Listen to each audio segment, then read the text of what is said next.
Recognising certain trends in markets can be a critical factor in sourcing the best investment opportunities available.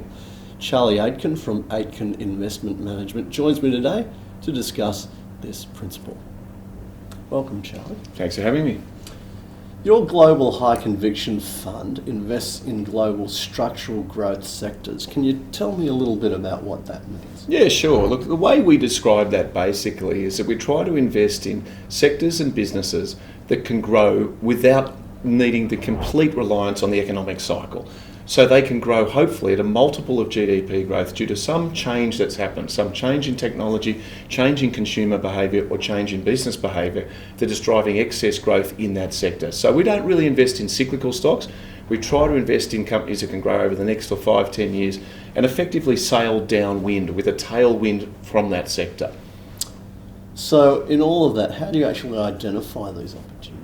Well, it's a big world out there. We're looking for a handful of sectors that can grow at a multiple of GDP. So we've got to rule a lot of things out first. Rule out a lot of cyclical sectors, rule out a lot of stocks that we think are going backwards, rule out a lot of sectors we think are actually losing market share or losing revenue growth. But really it involves a hell of a lot of reading, a hell of a lot of travel. Got to go out and see people, got to go and try and identify trends, got to travel the world. And the other part of it is actually employing people younger than me, millennials and Gen Zs, who actually understand the technology that is driving most of the growth in these sectors. So it's a pretty holistic approach. So how then does Aitken Investment Management actually select the companies that you like and think has a competitive advantage? Well, it's a long process. A lot of it's actually, again, ruling stocks out. So of the stocks we can invest in the world, I think there's about 7,000 that we can potentially invest in. Through our process of filtering out stocks and sectors that don't meet our criteria, we come down to about a couple of hundred stocks. But really what we're looking for is sustainable business models that generate economic and financial returns greater than the average stock and the market. So our number one thing we look for is that has a stock generated a return on investment capital greater than the cost of its capital over an extended period. That generally means that company has a great business moat and has been able to defend that business over time and grow it. So really we're looking for very sustainable business models after filtering out of many thousands of stocks. So you mentioned at the start you like companies with big tailwinds behind them to carry them forward. Well, it is easier to sail downwind, yeah. True, very true. How do you recognise when that wind runs out of a bit of puff and when it's ready to, say, rebalance the portfolio? Yeah, no, that's a very good question because, these trends go on for hopefully an extended period, but there is a point where the market recognises them, the stock is fully valued or the sector's fully valued. We generally think the first sign of a maturing cycle, and we don't try to time things from an economic cycle, we look at the stock specifically in the sector, is a slight fall in the profit margin. If the profit margins have peaked, it probably means that the cycle has peaked for that company, or the demand for its product is peaking, or you've probably, the maximum profitability you've taken out of that stock has happened. So that's what we look at, the sustainability of the profit margin, or has it peaked? The vast bulk of stocks we own at the moment have, strong profit margins and increasing profit margins. But that would be the one factor we would look at to show that perhaps a little bit less wind is blowing in the sails.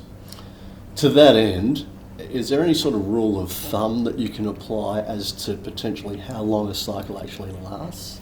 Well, the way we look at the way we invest, we don't invest in economies, we invest in businesses. So don't really care about GDP cycles because we don't own the whole market, we don't own cyclicals, don't really care about commodity prices because it's not really our thing.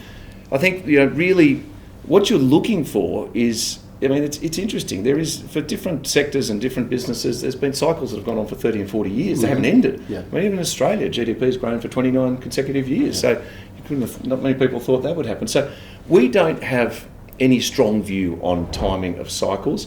We try to be agnostic to that. And hopefully, if we do our work right, we will hold a company for 10 or 20 years if it is the right company. Yeah.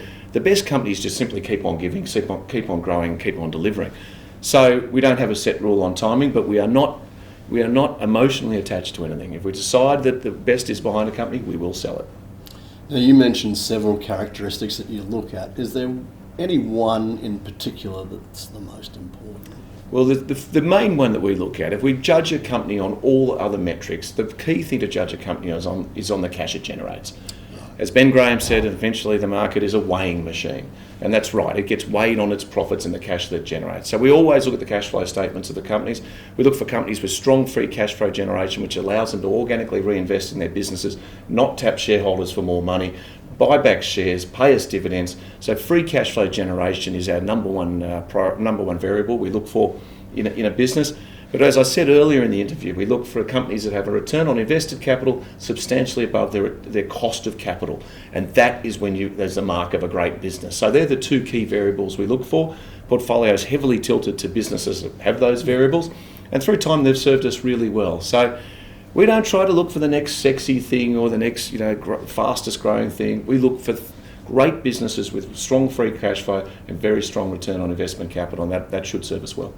Aitken Investment Management will be one of the managers on the Undiscovered Managers Showcase, which is being hosted by Financial Observer in late November. If you'd like to find out a little bit more about the event and potentially register for it, please look at the details on the screen now, and as well as the website, and you'll find everything and all the information that should be necessary for you to attend.